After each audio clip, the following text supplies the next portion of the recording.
Hello people. First of all అందరికీ happy Ugadi and Eid Mubarak.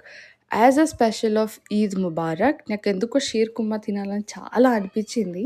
So, అందుకని చెప్పి నా స్టైల్‌లో నేను ఎలా షీర్ కుర్మా చేసుకుంటానో చూసేద్దామా? యాక్చువల్లీ ఫస్ట్ ఆఫ్ ఆల్ మీకు ఏవైతే డ్రై ఫ్రూట్స్ కావాలో మీకు కావాల్సిన సైజ్‌లో కట్ చేసుకొని మంచిగా ఘీ ఫ్రై చేసుకోవాలి. యాక్చువల్లీ విడివిడిగా చేసుకోవడం ఈజ్ ఫార్ బెటర్ కలిపి చేసుకోవడం కన్నా. అది చేసుకున్న తర్వాత మీకు సన్న సేమియా ఆర్ ఎల్స్ దాన్ని పీనీ అంటారనుకుంటా. అది దొరుకుతది మీకు బయట. అది తీసుకొని దాన్ని కూడా లైట్‌గా ఫ్రై చేసుకోండి ఘీలో. మీకెంత ఘీ కావాలంటే అంత ఘీ ఏసుకోవచ్చు. అట్లాని ఎక్కువ ఏసుకోవద్దు. Actually ghee is considered as a healthy fat అన్నమాట.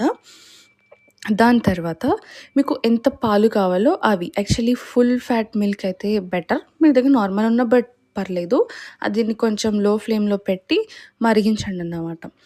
అండ్ అది కొంచెం మరుగుతున్నప్పుడు మీకు ఆల్రెడీ నేను ఇందులో డ్రై డేట్స్ కూడా ఏసాను. అవి ఎలా ఏసాను అనంటే ఒక 10, 15 మినిట్స్ హాట్ వాటర్‌లో సోక్ చేసి ఏసా. తర్వాత ఈ పీనీలు కూడా ఆ మరిగిన పాలలో మీకు కావాల్సినంత షుగర్ ఏసుకొని, డ్రై ఫ్రూట్స్ ఏసుకొని సర్వ్ చేసుకోండి. అంతే గాయ్స్.